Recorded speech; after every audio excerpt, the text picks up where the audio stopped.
원래 우리가 가지고 있던 계획보다도 하나님께서는 종종 더 나은 방향으로 우리를 인도하신다.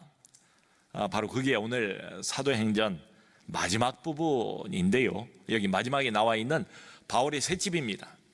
이게 하나님이 예비하신 집이에요. 하나님이 정하신 장소예요. 이 축복의 장소가 분명합니다. 그러니까 바울은 감옥에 갇혀 있는 게 아니고요, 바깥에 아마 성도들이 헌금을 해서 집을 얻은 것 같습니다. 바깥에 새 집을 얻어서 거기에서 온 이태 동안을 머물렀대요. 온 이태니까 만 2년입니다. 정확하게는 AD 61년부터 63년까지 2년 동안을 바울은 이 새 집에 기거를 했어요. 지금 바울의 신분은 죄수지만 미결수입니다. 아직 판결이 나기 전이에요. 로마 당국이 이렇게 자유롭게 지낼 수 있도록 허락을 해준 거예요. 자, 여러분, 이 새 집이야말로 지금 바울에게 또 복음을 전하는 데 있어서 지금 이 시점에서 하나님의 최선의 선택이다. 지난주에 우리가 보지 않았습니까? 여기가 매우 중요한 분기점입니다. 지금까지 바울은 끊임없이 유대인을 향한 복음의 그 구애 작업을 벌여왔지요. 근데 그게 완전히 여기서 일단락이 돼요. 지난주 우리가 봤던 것처럼 이사야 선지자의 그 말씀을 인용을 하면서 유대인들을 향해서 앞으로는 너희가 보기는 보아도 절대로 깨닫지 못할 것이요, 듣기는 들어도 결코 이해하지 못할 것이다. 이제는 본격적으로, 여기 로마에서부터는 본격적으로 복음이 이방인들에게 뻗어나갈 것을 선언하는 장면입니다. 너희들은 듣지 않아도 그들은, 이방인들은 복음을 들으리라. 여기 28절에 그렇게 나와 있었습니다. 이방인들은 복음을 들을 것이다. 그 중심에 뭐가 있는가 하면 바로 바울의 새 집이 놓여 있어요. 자, 여러분 한번 생각을 해봅시다. 만일에 지금까지처럼 바울이 자유의 몸이었다면 어떻게 했습니까? 바울이 얼마나 산지 사방으로 돌아다니면서 복음을 전한 사람입니까? 한 군데 가만히 머물러 있을 사람이 아니에요. 말하자면은 복음에 역마살이 낀 사람입니다. 일종의 거룩한 역마살이 낀 사람이에요. 그러니까 자유의 몸이었다면 바울을 만나기가 쉽지가 않아요. 지금처럼 무슨 통신이 발달되어 있고 전화가 발달되어 있고 이런 것도 아니잖아요. 바울이 어디 있는지 어떻게 알겠습니까? 만나기가 어려워요. 그런데 새 집입니다. 이게 새 집이라고 해도 마음껏 나가서 바깥 활동할 수 있고 이런 집이 아니에요. 일종의 가택 연금 상태로 묶어놓은 겁니다. 주로 집 안에 머물러 있어야 돼요. 자, 여러분, 그러므로 이게 정해진 장소요, 고정된 장소 아닙니까? 그러니까 누구든지 바울을 만나기를 원하면 이 새 집만 오면 돼요. 언제든지 가면 바울이라는 사람을 이 새 집에서 만날 수가 있단 말이죠. 여기 30절을 보면 바울이 자기를 찾아오는 모든 사람을 다 영접했다. 이 사람 저 사람 누구든지 자유롭게 만날 수가 있고 제한 없이 복음을 전할 수가 있고, 그게 바로 새 집입니다. 그러니까 2년 동안 로마에서 이 새 집이 바로 복음의 사랑방 역할을 한 거지요. 복음의 전진기지, 온 세계로, 이방 세계로 하나님의 복음을 마음껏 전달할 수 있는 복음의 확장의 전진기지 역할을 한 게 바로 새 집입니다. 자, 여러분, 지금 바울은 한 군데에 묶여 있지 않습니까? 근데 이 묶인 것, 이 새 집 자체가 복음 전파에 매우 긍정적인 역할을 했다. 이게 바로 하나님의 지혜다. 여러분, 복음 전파에 가장 관심을 늘 가지고 있는 분이 있다면 아마 우리 하나님이실 거예요. 우리 하나님이 복음을 전할 만한 기본적인 환경은 다 마련을 해주세요. 바울이 이걸 계획했겠습니까? 이 새 집을 바울이 미리 예견을 했겠습니까? 몰랐어요. 하나님이 마련해 주신 환경이에요. 지금도 마찬가지라고 생각해요. 복음을 전할 만한 가장 기본적인 환경은 하나님이 만들어 주세요. 그러니까 지금 이 시점에서는 이 새 집이야말로 복음 전파에 가장 적합한 장소다라고 생각을 하시는 거예요. 자, 항상 움직이던 사람이었는데 여기 새 집에 2년 동안 머물게 되었다. 하나님이 우리를 움직이실 때가 있고 머물게 하실 때가 있다. 그러니까 항상 움직이는 것도 아니고 항상 머물러 있는 것도 아니에요. 이게 하나님의 그 사인을 우리가 민감하게 파악을 할 필요가 있습니다. 여러분, 그 구약에 보면은 이스라엘 백성들을 40년 동안 구름 기둥과 불 기둥으로 인도하지 않습니까? 낮에는 구름 기둥이에요, 잘 보이게. 밤에는 불 기둥이에요. 이게 온도가 내려가니까 그것까지를 염두에 두면서 하나님께서 이스라엘 백성들을 인도해 가십니다. 여러분, 이 구름 기둥이 40년 내내 이스라엘 백성을 앞장서서 끌어가지 않습니까? 그 하나님을 상징하는 구름 아니겠습니까? 때로는 말이요, 이 구름이 하루 만에 움직여요. 그러면 이스라엘 백성들도 또 짐 싸가지고 하루 만에 움직여야 돼요. 한 달 뒤에 구름이 움직이면 역시 움직여야 돼요. 1년 뒤에 움직이면 또 움직여야 돼요. 구름 기둥과 불 기둥이 먼저입니다. 그러니까 언제 우리가 움직이고 언제 머물러 있을 것인가, 원리는 이겁니다. 하나님이 먼저 움직이실 때 그걸 보고 따라가면 된다. 그래서 지금은 구름 기둥이 말하자면 셋집 위에 2년 동안 머물러 있는 이런 때입니다. 여러분, 이 셋집은 로마 안에 있지 않습니까? 로마에서는 로마법을 따르는 말이 있지 않습니까? 그러니까 유대법이 아니라 로마 사람들의 법이 해당되는 장소 아니겠어요? 유대인들이 감히 얼씬하지도 못해요. 그렇게 예루살렘에서는 길길이 날뛰었던, 유협했던 유대인들의 위험 전혀 없어 보입니다. 그야말로 가장 안전한 상태에서 매우 자유롭게 바울이 2년 동안 복음을 전했다. 그래서 여기 성경 여기저기를 보면 이 2년 동안 바울을 많은 사람들이 찾아왔어요. 복음에 관심이 있는 많은 사람들, 복음에 호기심을 가지고 있는 많은 사람들, 그래서 그들이 복음을 듣고 그리스도를 믿게 된 거지요. 그 중에는 로마의 귀족들도 있고요, 로마의 높은 고위 공직자들도 있고요, 귀부인들도 있고 그렇습니다. 여러분, 바울은 누구든지 자기를 찾아오는 사람들, 복음에 관심 있는 사람들 거절하지 않고 다 만났대요. 그리고 마음 놓고 그들에게 복음을 전했답니다. 기쁜 소식을 전한 거예요. 그 옛날 한글 성경 보면 더 맛이 나요. 그렇게 전했는데 금하는 사람이 없었더라. 아무도 금하는 사람이 없었대요. 하나님이 만들어주신 환경 맞아요. 자, 그런데 여기서 한 가지 더 생각할 것은, 복음을 모르는 사람들만 바울을 이렇게 속속들이 찾아오는 것은 아니었다. 이미 복음을 알고 있는 사람들, 이미 복음을 전했던 바울의 동역자들도 바울의 이 셋집을 종종 찾아왔어요. 여러분, 전후 좌우를 이렇게 쭉 보면 지금 이 사도행전을 기록하고 있는 의사 누가는 바울과 함께 배를 타고 여기 로마까지 와서 로마 셋집에 함께 머물고 있는 것으로 보여요. 또 바울을 수종들었던 아리스타고 역시 바울과 함께 지금 이 셋집에 머물고 있습니다. 바울이 복음으로 낳은 아들이라고 부르는 디모데 역시 얼마 동안 바울과 함께 셋집에 머물렀고요. 또 그 충실한 하나님의 종 두기고라는 사람이 나와요. 이 두기고도 로마 셋집에 바울과 잠시 머물러 있다가 바울이 쓴 에베소 교회로 보내는 편지 한 통을 들고 에베소로 가서 그걸 전달을 합니다. 여러분, 이 바울이 2년 동안 있으면서 복음을 전했을 뿐만 아니라 또 아주 오고 오는 교회의 중요한 일을 한 가지를 더 했는데, 그게 뭔가 하면 그 유명한 목회서신이라고 불리우는 바울의 편지 4개를 썼어요. 우리가 잘 아는 빌립보서, 에베소서, 골로새서, 그리고 빌레몬서까지 목회서신입니다. 이 4편의 목회서신을 로마의 셋집에서 바울이 작성을 했다. 그 중에 한 통을 들고 두기고는 에베소로 가서 전달을 했다는 것입니다. 또 그 이름이 알려진 에바브로디도라는 사람이 있죠. 에바브로디도는 빌립보 교인들이 바울을 위해서 보낸 선물을 잔뜩 들고 이 셋집을 찾아왔습니다.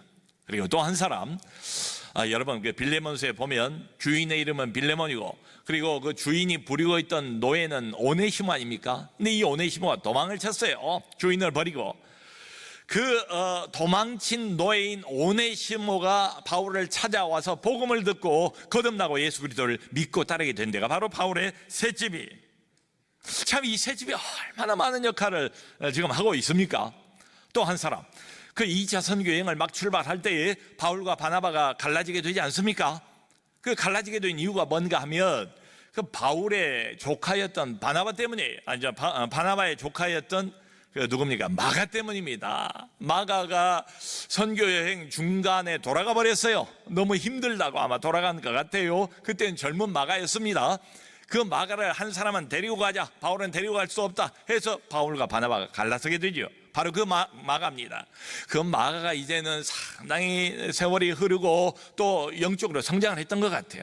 마가도 와서 이 바울의 셋집에서 얼마 동안 함께 머물렀다. 자, 이렇게 보면 그야말로 믿지 않는 사람, 복음을 모르는 사람들 뿐만 아니지요, 신실한 하나님의 일꾼들도 속속들이 이 바울을 찾아와서 셋집에 함께 머물렀다. 위대한 사도에게 복음의 좀 더 깊은 가르침을 받았다. 그리고 사역에 새로운 영감을 얻었습니다. 그리고 밖으로 나가서 힘있게 사역을 계속했다. 그야말로 하나님이 준비해 주신 환경, 하나님이 마련하신 축복된 장소가 아닌가 싶어요. 오늘 23주년 창립 기념일을 맞이해서 남서울 은혜교회 이 자리, 이 장소, 우리에게 하나님이 주신 이 환경을 생각해 보니까 영락없이 셋집이에요. 하나님이 마련하신 축복의 장소가 바로 여기 아닌가. 그러니까 하나님께서 23년 전에 이런 환경을 우리 교회에, 미랄학교에 주신 것 같아요. 여러분, 이번 주에 특별히 매스컴을 여러 번 탄 게 최근에 특수학교, 장애인들 특수학교 폭력 사태가 불거지지 않았습니까? 여기저기에서 특수학교는 지금 발칵 뒤집힌 것 같아요. 전수조사에 또 들어간다는 말도 들었습니다. 특수학교 안에서 오랫동안 이제 폭력 사태가 있었다. 정말 불쌍한 학생들 좀 더 껴안아줘야 할 이런 사람들에게 왜 폭력을 가하는가 말이죠. 이제 원인을 조사를 해봤더니 그 이유가 폐쇄성 때문이다. 특수학교가 가지고 있는 어떤 폐쇄성 때문에 이런 것이다, 이런 말입니다. 여러분, 이 특수학교는 예전하고 비교해서 지금은 많이 인식이 좋아졌다고는 해요. 그럼에도 불구하고 여전히 대부분 많은 사람들에게 혐오시설로 취급을 받지 않습니까? 혐오시설로 취급을 받다 보니까 도시 중심부에 들어오지를 못해요. 그러니까 특수학교는 다 산속에 들어가고 밀리고 밀려서 저기 변두리 쪽으로 다 안 보이는 곳으로 이게 가게 돼 있어요. 여러분, 안 보이는 곳이다 보니까 더욱 폐쇄적이 되지 않겠습니까? 폐쇄성이 증가하면 증가할수록 범죄의 가능성도 점점 더 증가하는 것 아니겠어요? 자, 그런데 여러분, 오늘 바울의 그 마지막 부분을 보면서 이거 하나는 같이 우리가 생각을 했으면 좋겠다, 짚고 넘어가면 좋겠다. 그게 뭔가 하면 바로 이 말씀입니다. 여러분, 바울이 셋집에서 만 2년을 묵었다고 그랬는데 그 2년 동안 바울이 뭘 했는가? 바울은 딱 한 가지 일만 했어요. 다른 일 안 했어요. 같은 일만 했습니다. 그게 여기 31절에 나와 있습니다. 바울이 누구를 만나든지 하나님의 나라와 예수 그리스도를 전파했대요. 하나님의 나라와 주 예수 그리스도 동전의 양면입니다. 하나님 나라의 주인공, 그분이 바로 예수 그리스도예요. 하나님 나라를 이 땅에 세우시고 이 땅에서 하나님 나라를 완성하실 분, 그분이 바로 예수 그리스도예요. 그러니까 바울은 가만히 생각해 보면 늘 이 일만 한 거예요. 다메섹에서 주님을 만난 이후로 바울은 한 가지 일만 했다. 1차, 2차, 3차 전도 여행 동안에 또 그 이후에 붙잡혀가지고 상당히 긴 재판 과정을 겪지 않습니까? 그리고 여기까지 오는 동안에도 같은 일을 했다. 드디어 로마 안으로 들어왔어요. 로마 안에서도 2년 동안 셋집에서 바울은 오직 한 가지, 지금까지 해왔던 일, 동일한 일, 같은 일, 바울은 로마에서도 새로운 것을 가르치지 않았다. 바로 주 예수 그리스도에 대한 모든 것을 가르쳤다. 교회가 뭐냐? 바로 주 예수 그리스도에 관해서 가르치고 선포하고 전하는 집다. 예수 그리스도의 복음을 가르치는 장소, 그게 바로 교회입니다. 남서론의 교회도 주님이 미쁘게 생각하시고 여기까지 인도해 주신 이유 중에 이게 들어 있습니다. 지난 23년 동안 그래도 주 예수 그리스도의 복음을 좀 더 정확하게, 깊이 있게, 풍성하게 가르치려고 애를 써왔다. 자, 여러분, 우리 교회 안에 참 일거리들이 많아요. 위원회로 보면 20개 위원회가 있습니다. 그리고 또 좀 더 크게 큰 단위로 3개의 센터가 있어요. 여러분 다 아시는 장애인 사역, 탈북자 사역, 구두일 사역, 전도폭발 사역, 의료선교 사역, BMR 사역. 이게 비즈니스 미션 바이 리타이어드. 이게 평신도 후반기 사역입니다. 은퇴하신 분들을 위한 BMR 사역, 생활훈련학교 사역. 그리고 예수마당 미래세대 예수마당 교육센터가 있고요, 청년사역센터가 있고요, 새로 들어오는 분들을 위한 새가족센터가 있고 그렇습니다. 여러분, 우리 규모가 적은 규모는 아니라고 해도 그 규모에 비해서도 사역이 참 많아요. 근데 그 사역들도 하나하나 들여다보면 하나하나 이게 적은 사역이 아니에요. 매우 중요한 사역이고 매우 큰 사역들입니다. 자, 그런데 바울의 이 사도행전의 마지막 부분을 우리가 보면서 이거 하나는 꼭 마음에 담았으면 좋겠다. 이 많은 여러 다양한 종류의 사역들 좋은데요, 필요한데요, 그 기초는 예수 그리스도, 그 목표는 예수 그리스도. 말하자면 예수 그리스도를 입으로 전파할 수가 있고 예수 그리스도를 행동으로 전파할 수가 있어요.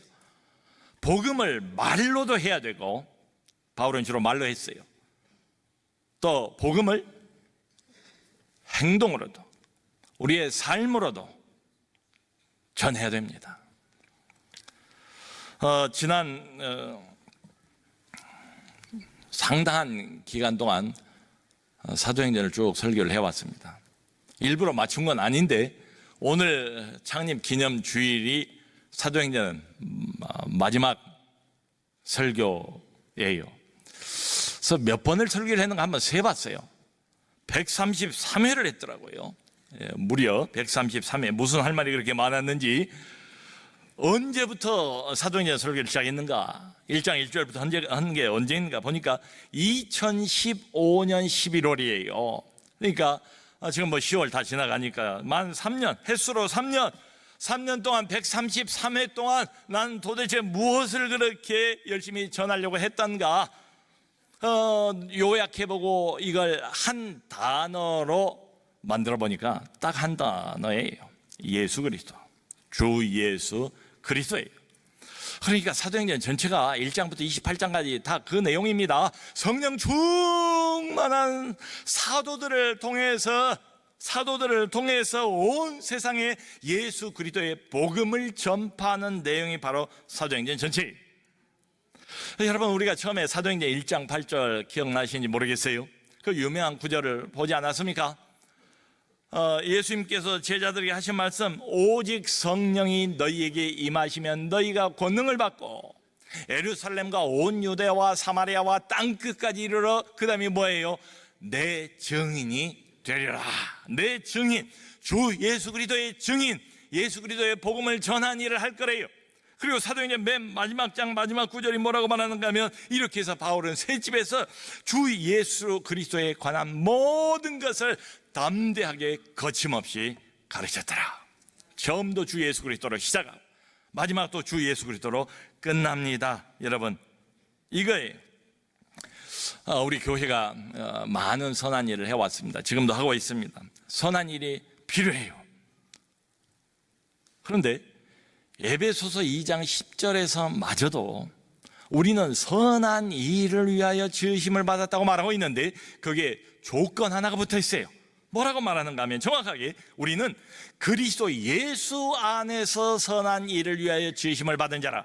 그리스도 예수라는 단어, 그리스도 예수 안에서의 선한 일, 착한 일, 필요한 일이래요. 그러니까 교회가 뭐냐 하면 한마디로 예수 그리스도의 증인, 예수 그리스도의 증인, 이렇게 생각하면 교회의 모든 선한 일, 착한 일은 단순한 봉사가 아니에요. 단순한 자선하고는 달라요. 말씀드린 것처럼 예수 그리스도를 말로 전하기도 해야지만은 예수 그리스도를 몸으로, 행동으로, 섬김으로 전파하는 일. 그러니까 여러분, 이렇게 보면 모든 교회가 하는 선한 일은 그죠? 못 사는 사람 도와주고, 가난한 사람 도와주고, 불쌍해 보이는 사람 도와주는 그 이상이다. 그러니까 우리가 무슨 일을 하든지 간에 그리스도의 마음을 가지고 해야 될 것 같고, 그리스도를 대신해서 내가 하는 일이라는 것을 인식해야 될 것 같고, 그리스도의 사랑을 전달하는 일이라는 것을 잊어버리면 안 되겠다. 그러니까 단순히 어떤 많은 NGO에서 하는 것처럼 휴머니스트한 박애주의 정신, 인도주의 정신을 가지고 돕는 데서 그치면 안 되겠다. 그러니까 우리가 선한 일, 착한 일 하고 난 뒤에도 그저 착한 일 했다는 만족감만 남아서는 안 되겠다. 그 이상해야 되겠다. 그리스도를 생각하면서 일하고, 그리스도께 기도하면서 일하고, 그리고 그리스도의 힘으로 일하고. 그래서 그리스도의 열매를 많이 맺을 수 있는 우리 교회가 꼭 되기를 바랍니다. 여러분, 이제 건강한 교회라는 단어들을 우리가 많이 쓰지 않습니까? 그런데 항상 보면 교회는 두 가지 함정이 늘 이렇게 눈앞에 놓여 있어요. 이걸 좀 조심할 필요가 있습니다. 건강하던 교회도 건강하지 못한 교회로 전락해버릴 수가 있어요. 얼마든지. 이 두 가지를 조심해야 돼요. 첫째는 뭔가 하면, 첫 번째 위험은 함정입니다. 교회니까 다 오신 분들이 신앙생활을 하지요. 그런데 신앙생활을 극히 개인적인 영역에 제한해버리는 함정입니다. 신앙생활을 한 사람 한 사람의 내적인 영역에 묶어버리는 함정입니다. 그러니까 교회 와서 그저 바라는 거, 생각하는 게 늘 뭔가 하면 마음의 평안, 내 마음의 평안, 그리고 내가 가지고 있는 개인 문제 해결, 여기에만 집착하는 이런 함정이 있어요. 이건 여러분 신약 교회의 모습과는 많이 다릅니다. 초대교회가 우리에게 보여주는 모습과는 한참 다르지요. 자, 또 하나의 함정은 뭔가 하면 이것과는 완전히 반대예요. 교회가 신앙생활을 하지요 다 하는데 외적인 활동 그리고 바깥 사역에만 집착하도록 만들어버리는 거예요. 그러니까 우리 개인 성도도 그렇고 교회도 그렇고 일, 프로젝트, 교회사 이게 전부가 되고, 이것도 성경이 우리에게 보여주고 있는 진정한 신약 교회의 모습과는 많이 다르다. 한참 다르다. 이 두 가지를 조심해야 된다. 여러분, 그럼 뭔가 교회는 뭐냐? 한마디로 예수 그리스도입니다. 기독교는 뭐냐? 한마디로 예수 그리스도입니다. 그게 전부예요. 예수 그리스도가 처음이에요. 예수 그리스도가 끝이에요. 그게 전부예요. 그러니까 사도행전 맨 마지막 구절에도 바울은 예수 그리스도에 대한 모든 것을 남김없이 담대하게 거침없이 가르쳤더라. 예수 그리스도에 관한 모든 것을 가르치는 곳, 예수 그리스도에 관한 모든 것을 세상에 전파하는 곳, 담대하게 거침없이 가르쳤다. 그리고 사도행전은 대단원의 맥을 내립니다. 여러분, 이 바울의 마지막 이 언급, 바울에 관한 이게 굉장히 강한 여운으로 남지 않습니까? 매우 시사적이지 않습니까?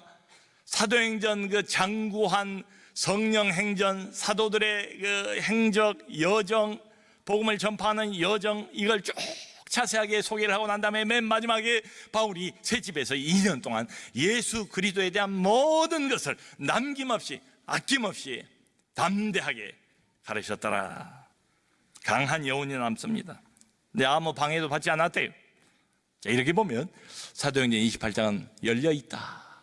사도행전 28장은 세상을 향하여 오고 오는 교회의 복음 전파를 향하여 활짝 열려있다. 매우 시사적이다.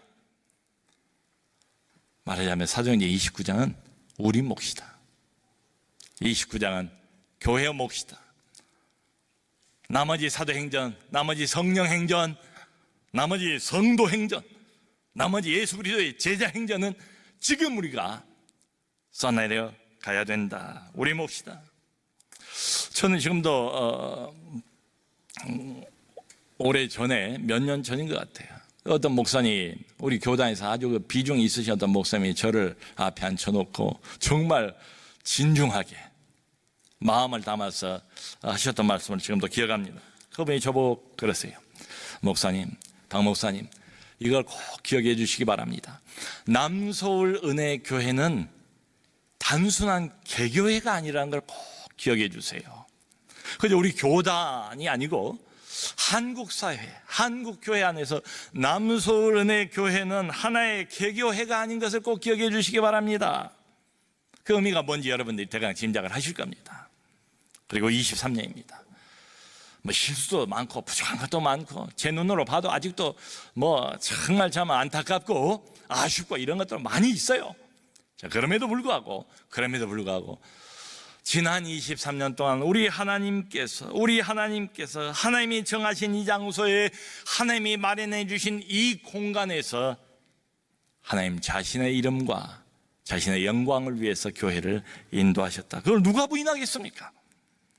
자, 그리고 만일에 앞으로도 우리 남소은혜교회가 예수 그리스도에 대한 복음, 예수 그리스도의 마음, 예수 그리스도의 주인됨, 예수 그리스도의 축복, 예수 그리스도의 세상을 뒤집어 놓을 수 있는 하늘의 능력, 이런 것들을 먼저 생각하고 먼저 붙들고 기도하는 마음으로 주어진 일 한다면 하나님이 앞으로도 내내 남소은혜 교회를 통해서 예수 그리스도의 복음을 온 세상에 마음껏 선포하시고 전하실 줄로 믿습니다. 모쪼록 우리 모두 다 그런 교회 만들어갈 수 있기를 주님의 이름으로 축원합니다.